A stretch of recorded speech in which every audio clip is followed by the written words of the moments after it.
வேத புஸ்தகத்தை வைத்திருக்கிற அன்பு தேவ பிள்ளைகள், லூக்கா 9ஆம் அதிகாரம் 17வது வசனத்தை நாம் வாசிக்க கேட்க போகிறோம். லூக்கா 9ஆம் அதிகாரம் 17வது வசனம்.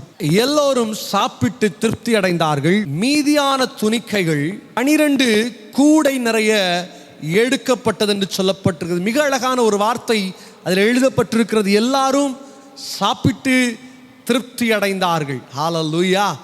இன்னைக்கு நம்ம சொல்லுவோம் மூக்கு முட்டை சாப்பிட்ருக்கிறோம். நல்ல பிரியாணி சாப்பிட்டா சொல்லுவோம் மூக்கு முட்டை சாப்பிட்ருக்கிறோம், திருப்தியாக சாப்பிட்ருக்கிறோம். இன்னைக்கு மனுஷனுடைய வாழ்க்கையில் திருப்தி என்பது பலருடைய வாழ்க்கையில் குறைவுபட்டு போய் இருக்கிறது. பல காரியங்கள் திருப்தி அடைய முடியவில்லை. பணம் வைத்திருக்கிறவன் நினைக்கிறான் இன்னும் கோடி கணக்கில் சம்பாதிக்க வேண்டும். ஒரு வீடு வைத்திருக்கிறவங்க யோசிப்பாங்க இன்னும் 5 வீடு வாங்கணும். ஒரு கார் வச்சிருந்தா இன்னும் 10 கார் வாங்கணும். 1000 ரூபாய் வச்சிருந்தா அது எப்படி 1 லட்சம் ரூபாவை மாத்துறது? ஒவ்வொரு நாளும் மனுஷனுடைய வாழ்க்கையில திருப்தி என்பது வருவதே இல்லை. ஒவ்வொரு நாளும் தேடிக்கொண்டே தான் இருக்கிறான். நல்ல பலத்தோடு இருக்கிறவன் நினைக்கிறான் இன்னும் எப்படி 100 வருஷம் வாழலாம், இன்னும் எப்படி 200 வருஷம் வாழலாம். மனுஷனுடைய வாழ்க்கையில் திருப்தி வருவதே இல்லை. ஆண்டவர் சொல்லுகிறார் திருப்தி அடைவார்கள் என்று சொல்லியிருக்கிறார். இன்னைக்கு மனுஷனுடைய வாழ்க்கையில் எத்தனையோ பேருடைய வாழ்க்கையில் இன்னைக்கு திருப்தி அடைய முடியாமல், எனக்கு திருப்தி இழந்து போய் எனக்கு எங்கெல்லாமோ தன்னை எங்கேயாவது போனால் சந்தோஷம் கிடைக்குமா, எங்கேயாவது போனால் கொஞ்சம் மனதுக்கு ஆறுதலாக இருக்காதா, எங்கேயாவது போயிட்டா கூட கொஞ்சம் வாழ்க்கையில் திருப்தி கிடைக்காதா என்று கண்ணீரோடு அலைந்து கொண்டிருக்கிறார்கள். ஆனால் நாம் ஆராதிக்கிற தேவன் நமக்கு ஒரு வாக்குத்தத்தத்தை கொடுக்கிறார். அவர் உங்களை திருப்தி அடைய பண்ணுகிற தேவனாக இருக்கிறார். இதுவரைக்கும் வாழ்க்கையில் ஆசீர்வாதம் எவ்வளவோ இருந்தும் சமாதானம் இல்லையே, இவ்வளவு நாளும் பலன் இருந்தும் பலவீனனாகி கொண்டே இருக்கிறேனே. ஒருவேளை நினைக்கலாம் இவ்வளவு காசு இருந்தும் எனக்கு இருதயத்துக்குள்ள ஒரு சமாதானம் இல்லை, இவ்வளவு மனிதர்கள் எனக்கு துணையாக இருந்தும் என் வாழ்க்கையில் நம்பிக்கையை நான் இழந்து போயிருக்கிறேன். திருப்தி இழந்து போயிருக்கிற பிள்ளைகளை பார்த்த ஆண்டவர் சொல்லுகிறார் சாப்பிட்டு திருப்தி அடைந்தார்கள் என்று எழுதப்பட்டிருக்கிறது. இயேசுவும் தன்னுடைய 12 அப்போஸ்தலர்களுமாக பெத்சாயிதா என்கிற ஒரு தேசத்திற்கு அவர்கள் கடந்து வரும் பொழுது அங்கே ஒரு பெரிய கூட்டம் ஆண்டவரை பின்தொடர்ந்து வருகிறார்கள். நம்ம ஆண்டவர் பேச ஆரம்பித்தார் அப்படின்னா பல மணி நேரம் கேட்டுகிட்டே இருக்கலாம். ஏனென்றால் அவருடைய பிரசங்கத்தை நாம் வேத புஸ்தகத்திலே வாசிக்கும் பொழுது நிறைய உவமைகளை அவர் பயன்படுத்துவதை நாம் பார்க்க முடிகிறது. அழகாக கதையெல்லாம் சொல்லி தான் அவர் பிரசங்கம் பண்ணுறார். சும்மா ஏனோ தானோன்னு வந்து ஏதோ பேசிட்டு போகணும்னு அவர் பேசலை. நல்ல கதைகளை சொல்லி நல்ல ஜனங்களை ஆண்டவருக்குள்ள பலப்படுத்தி தைரியப்படுத்தி நானே வழியும் சத்தியமும் ஜீவனுமாக இருக்கிறேன், என்னால் அன்றி ஒருவரும் பிதாவினிடத்திலே வருவதில்லை என்று வைராக்கியமான வார்த்தைகளை தெளிவாக அவர் பேசி இருக்கிறார். அப்போ அந்த அளவுக்கு சாப்பாடை, ஆவிக்குரிய சாப்பாடு அள்ளி அள்ளி கொடுக்கறதுனால ஜனங்கள் அவரை விட்டு போகிறதுக்கு மனசே இல்லை. அவர் கூடையே நடக்கிறாங்க. எத்தனையோ கூட்டமாக ஜனங்கள் அவருடைய வார்த்தையை கேட்கும்படியாக, அவருடைய வார்த்தையை கேட்டாலாகிலோ என்னுடைய இழைத்து போன ஆத்துமாவுக்கு பலனை இழந்து போன என்னுடைய சரீரத்திற்குள்ள ஒரு பலன் வராதா? ஏனென்றால் அவர்கள் இயேசுவானவர் இந்த உலகத்தில் இருக்கும் பொழுது அவர் பல அற்புதங்களை செய்தார். ஜனங்கள் தேடி வர்றாங்க, என்னுடைய வாழ்க்கையில் ஒரு திருப்தி கிடைக்காதா, என்னுடைய வாழ்க்கையில் ஒரு ஆசீர்வாதம் கிடைக்காதா, என்னுடைய வாழ்க்கையில் ஒரு நம்பிக்கை கிடைக்காதா என்று இவருக்கு பின்னாடி கடந்து வருவதை நாம் பார்க்கிறோம்.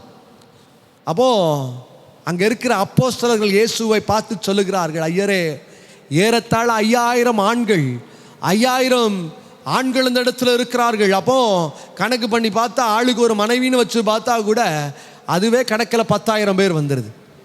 இன்னைக்கு காலகட்டத்தில் நாம் இருவர் நமக்கு ஒருவர் என்று மாறிவிட்டதானால் பல வருஷங்களுக்கு முன்பதாக பார்க்குறோம், ஒரு வீட்டில் ஒரு அம்மா அப்பாவுக்கு ஏறத்தாழ 8 பேர் 10 பேர் இருப்பாங்க. கூட்டி கழிச்சு கணக்கு போட்டால் ஒரு வீட்டில் ஒரு 3 பேர் கணக்கு வச்சோம் அப்படின்னா 5000 மனிதர்களுக்கு 15,000 பிள்ளைகள் இருந்திருப்பாங்க. அப்போது 10,000 + 15,000 25,000 பேர் ஆண்டவருக்கு பின்னாடி வந்திருக்கிறாங்க. நான் ஏறத்தாழ ஒரு கணக்கில் சொல்கிறேன். அப்போ நினச்சி பாருங்கள், 25,000ங்கிறது ஒரு சாதாரண ஒரு கூட்டம் இல்லை. அவ்வளவு பெரிய கூட்டம் இயேசுவை பின்பற்றி தொடர்ந்து வருகிறார்கள். இப்போ சொல்கிறாங்க சாப்பாடு கொடுக்கணுமே. இப்போ சொல்கிறாங்க இல்லை இந்த இடத்துக்கு போனால் தங்குறதுக்கு அவர்களை சீக்கிரமாக வீட்டுக்கு விட்டுருங்க, சீக்கிரமாக போனால் தான் சாப்பிட முடியும், சீக்கிரம் போனால் தான் தங்குறதுக்கு இடம் கிடைக்கும். ஆண்டவராக இயேசு சொல்லுகிறார் உன்னிடத்தில் இருக்கிறதை கொடுக்க வேண்டும் என்று சொல்லும் பொழுது ஒரு அப்போஸ்தலன் விதமாக சொல்கிறார், ஐயரே ஒரு 5 அப்பங்களும் 2 மீன்களும் தான் இருக்கிறது. நம்ம வாழ்க்கையில் பார்த்துருக்கிறோம் பிரச்சனை பெருசாக இருக்கும், தேவை பெருசாக இருக்கும். ஆனால் கையில் இருக்கிறது 5 ரூபா தான் இருக்கும். நம்ம தேவை நாளைக்கு 5 லட்சம் ரூபா கொடுக்க வேண்டியது இருக்கும். ஆனால் இன்னைக்கு கையில் எவ்வளோ ரூபா தான் இருக்கும்? 5 ரூபா தான் இருக்கும். ஆனால் ஆண்டவர் சொல்கிறார், உன்னை திருப்தியாக்குவேன்னு சொல்கிறார். கரங்களை உயர்த்தி சொல்லுங்க, ஹல்லேலூயா. உன்னை நடத்துவேன்னு சொல்கிறாரு. இன்னைக்கு நிச்சயமாக தேவ ஆவியானவர் நம்மோடு கூட உலாவுவாரே. ஆனால் நீ திகைத்து நின்ற இடங்களில், நீ கைவிடப்பட்ட இடங்களில், நீ திருப்தியை இழந்து போன இடங்களில் உன்னை திருப்திப்படுத்த வல்லமை உள்ளவராக இருக்கிறார். 5 மீன், 5 அப்போ 2 மீன் தான். 25,000 பேர் லிஸ்ட்ல நிற்கிறான். ஆனால் நடந்த காரியம் என்ன தெரியுமா? ஆவியானவர் இயேசு கிறிஸ்து அப்பத்தை எடுத்தார். பிதாவினிடத்திலே, ஆண்டவரே இதை பலுகி பெருக பண்ணும், நாமத்தினால் கொடுக்கிறேன் என்று சொல்லி அதை விதைக்க ஆரம்பித்தார். நடந்த காரியம் என்ன தெரியுமா? 12 கூட நிறைய மீதம் எடுத்தார்கள். அங்கே இருக்கிறவங்க திருப்தியாக சாப்பிட்டார்கள். இன்றைக்கு உங்களை திருப்திப்படுத்துவார். இன்னைக்கு இந்த வார்த்தையை கேட்கிற யாவரையும் நாளைக்கு தேவை இருக்கலாம், நாளைக்கு குடும்பத்தில் அதை செய்யணும், பிள்ளைங்க வாழ்க்கையில் படிக்கிறாங்க, அவங்க சேவ் பண்ணுறதுக்கு காசு கொடுக்கணும், நாளைக்கு இவ்வளவு சிச்சுவேஷன் எனக்கு முன்னாடி இருக்குது, இவ்வளவு நிலைமை எனக்கு முன்னாடி இருக்குது, கையில் 1 பைசா இல்லை. ஆண்டவர் செய்யணும்னு நினச்சிட்டாருன்னா ஆண்டவர் எப்படியும் செஞ்சு முடிப்பார். காகத்தை கொண்டாகிலும் போஷிக்க வல்லமை உள்ளவராக இருக்கிறார். இன்னைக்கு உங்களை எப்படியும் போஷிப்பார், திருப்தி அடைய பண்ணுவார். இன்றைக்கு இந்த ஆசீர்வாதத்தை பெற்றுக்கொள்ள வேண்டுமானால் 12 என்று சொல்லுகிற 2 அனுபவங்களை உங்கள் மத்தியில் சொல்லும்படியாக விரும்புகிறேன். வேத புஸ்தகத்திலிருந்து நாம் இந்த திருப்தி அடைய வேண்டுமானால் 12 கூட நிறைய மீதம் எடுக்கிறோம்னா நம்முடைய வாழ்க்கையில் 12 என்கிற காரியம் என்ன கற்றுத்தருகிறது வேகமாக உங்கள் மத்தியில் எடுத்து வைக்கும்படியாக விரும்புகிறேன். யோசுவா 4ஆம் அதிகாரம் 1ஆம் வசனம் முதல் 9ஆம் வசனம் முறைய நாம் வாசிக்கும் பொழுது அங்கே ஒரு மிக அழகான ஒரு காரியம் எழுதப்பட்டிருக்கு. இஸ்ரவேல் ஜனங்கள் எகிப்திலிருந்து கானானுக்கு நேராக பிரயாணம் பண்ணுகிறார்கள். அப்போ இந்த யோர்தானை கடந்து அவர்கள் அந்த கானான் தேசத்துக்குள்ளே கடந்து செல்ல வேண்டும். அப்பொழுது தேவன் சொல்லுகிற ஒரு வார்த்தைக்கு கீழ்ப்படிந்து 12 கற்களை எடுத்துக்கொண்டு வருகிறார்கள்.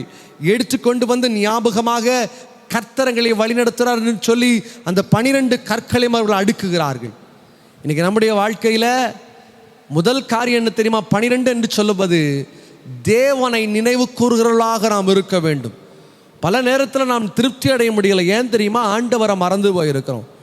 பல நேரத்தில் நம்முடைய வாழ்க்கையில் திருப்தியை பார்க்க முடியலை. ஏன்னா தேவன் நம்ம வாழ்க்கையில் வைத்திருக்கிற ஆசீர்வாதத்தை இழந்து போயிருக்கிற ஒரு காரணம், அவரை நினைவு கூறாமல் மனமோன போக்கிலே வாழ்ந்து கொண்டிருக்கிறோம். இன்னைக்கு எத்தனையோ ஜனங்கள் இந்த கூட்டங்களுக்கு வந்திருக்கலாம், இந்த வார்த்தையை கேட்டிருக்கலாம். ஆனால் அவங்களுக்கு அது முக்கியம் இல்லை. அவங்களுக்கு தேவை வீட்டில் உட்காந்தா டிவி சீரியல் பார்க்கலாம், வீட்டில் உட்காந்தா சந்தோஷமாக 4 பேருக்கு ஃபோன் பண்ணி பேசலாம், வீட்டில் உட்காந்தா நான் 4 பேருக்கு வாட்ஸ்அப்பில் நான் பார்க்குற ஃபார்வர்ட் மெசேஜ் அனுப்பலாம், யூடியூப்பில் உட்காந்தா ஷார்ட்ஸ் பார்த்துட்டே இருக்கலாம். இன்றைக்கி முக்கியமான அரசியல் நிகழ்வுகள் தமிழ்நாட்டில் தொடர்ந்து நடந்து கொண்டு இருக்கிறது. சுவாரஸ்யமாக தான் போயிட்டு இருக்குது. அதை பார்த்தா 1 மணி நேரம் இல்லை, 10 மணி நேரம் ஒரே ஷார்ட்ஸை பார்க்குற மக்களும் இன்றைக்கி இருக்கிறாங்க. பார்த்ததே திரும்ப திரும்ப 300 முறை பார்ப்பாங்க. ஆனால் வாழ்க்கையில் அது முடிஞ்ச உடனே எதுக்கு பார்த்தோம் தெரியல பிரதர், என்ன செஞ்சீங்க தெரியல பிரதர், திருப்தி இழந்து போயிருக்கிறார்கள். காரணம் என்ன தெரியுமா?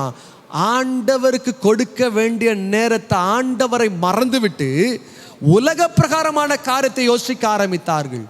ஆனால் யோசுவாவோடு இருந்த அந்த 12 கோத்திரத்தாரும் ஆளுக்கு ஒரு கல்லை எடுத்துக்கொண்டு வந்து யோர்தான் நதி அருகே வைத்து அவர்கள் சொல்லுகிறார்கள், கர்த்தரை நினைவு கூறும்படியாக இந்த 12 கற்களும் 12 கோத்திரங்களை வெளிப்படுத்தும் என்று சொல்லுகிறார்கள்.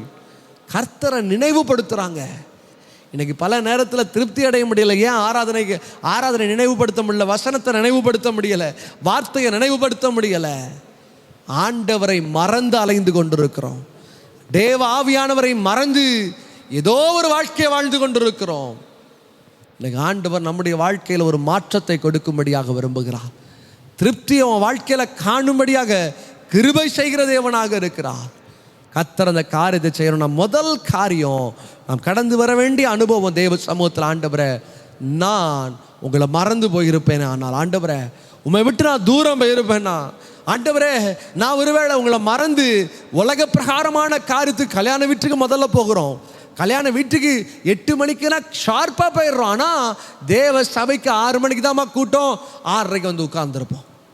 தேவ சமூகம் 6 மணிக்குன்னு சொன்னா யாரு 5:45 தேவ சமூகத்தில் வந்து உட்கார்ந்து, ஆண்டவரே பலப்படுத்துமப்பா, உம்முடைய சமூகத்தை நான் நம்பி வந்திருக்கிறேன், ஆண்டவரே உம்முடைய பிரசன்னத்தை நம்பி வந்திருக்கிறேன், உம்முடைய மகிமையை நம்பி வந்திருக்கிறேன், என்னை பலப்படுத்தும் என்று யார் தேவ சமூகத்தில் தன்னை உடைத்து தாழ்த்தி தேவனுக்கு முதலிடத்தை கொடுக்கிறார்களோ அவருடைய எதிர்காலத்தை கர்த்தர் ஆசீர்வதிக்கிற தேவனாக இருக்கிறார். சத்தமா சொல்லுங்க ஹல்லேலூயா. இன்னைக்கு தேவ ஆவியானவர் மகத்துவமான காரியத்தை செய்யணும்னா ஆண்டவரை ஒரு நாளும் மறக்கக்கூடாது, தேவன் செய்த நன்மைகளை மறக்கக்கூடாது. ஒருவேளை இன்னைக்கு கஷ்டமான பாதையில் நடந்துட்டு இருக்கலாம், இன்னைக்கு ஒருவேளை கண்ணீரின் பள்ளத்தாக்கில் நடந்துட்டு இருக்கலாம், இன்னைக்கு ஒருவேளை வியாதிக்குள்ள நடந்துட்டு இருக்கலாம். என்ன சம்பவம் நடந்தாலும் பரவாயில்ல, என்னுடைய இருதயம் ஆண்டவரை துதிக்கும், என்னுடைய இருதயம் தேவனை தேடும், என்னுடைய இருதயம் அவருடைய சமூகத்தை தேடும். ஏனென்றால் அவர் எனக்கு பலனை கொடுக்க முடியும். இன்னைக்கு மனுஷங்க ஆண்டவரை தேடுறதெல்லாம் மறந்துட்டாங்க. ஏன்னா வசனம் சொல்லியிருக்கிறது போல கடைசி நாட்கள் வரும் பொழுது அவங்க ஆண்டவரெல்லாம் மறந்துடுவாங்க. அவங்க உலகத்தை தேடி நான் வாழ்க்கைக்காக ஓடிட்டே இருப்பாங்க. சிலர் பார்த்துருக்கிறேன், தேவ சமூகத்தில் எவ்வளவுதான் தேவன் அவங்களை ஆசீர்வதித்தாலும், எவ்வளவு கர்த்தர் அவங்கள உயர்த்தினாலும் தேவ சமூகத்தில் முட்டங்கால் போட்டு ஜெபம் பண்ணுவாங்க.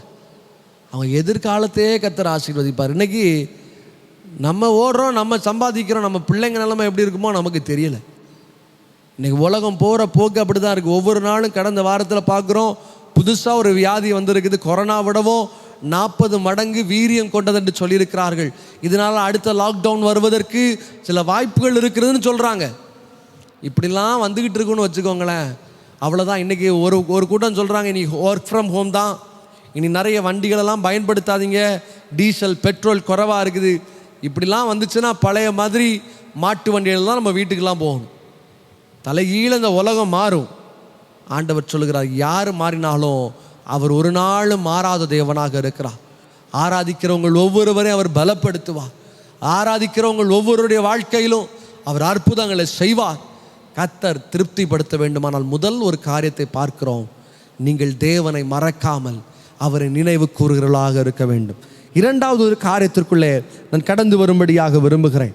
மத்தேயு 9:20 முதல் 22 முடிய, அதே போல மார்க் 5:25 முதல் 34 முடிய, லூக்கா 8:43 முதல் 48 முடிய ஆண்டவர் ஒரு காரியத்தை அந்த இடத்துல பதிவு செய்கிறார். எவிரு என்கிற ஒரு மனுஷன் இருக்கிறான். அவனுடைய பிள்ளை மரித்து போகிற தருவாயில தேவனை நோக்கி தேடி வருகிறான். ஐயரே, என்னுடைய பிள்ளை இறந்து போக சித்தமாக இருக்கிறது, ஆனால் நீர் காப்பாற்ற வேண்டும் என்று சொல்லுகிறார். அவர் போயிட்டு இருக்கும் பொழுது திடீர் ஒரு ஒரு சிஸ்டர் வந்து ஆண்டவருடைய சட்டையின் ஓரத்தை தொடுறாங்க. 12 வருஷம் பெரும்பாடுள்ள ஸ்திரீ, 12 என்று எழுதப்பட்டிருக்கிறது. 12 வருஷம் போராட்டம். ஆனால் அவளுக்குள்ள இருந்த ஒரு காரியம் என்ன தெரியுமா? விசுவாசம். 12 வருஷம் வியாதி, அதை பற்றி கவலைப்படலை. 12 வருஷம் கஷ்டம், அதை குறித்து கவலைப்படலை. 12 வருஷம் கண்ணீர், 12 வருஷம் மனிதர்கள் பேசின ஏளனமான வார்த்தைகளை குறித்து அவள் ஒரு நாளும் கவலைப்படவில்லை.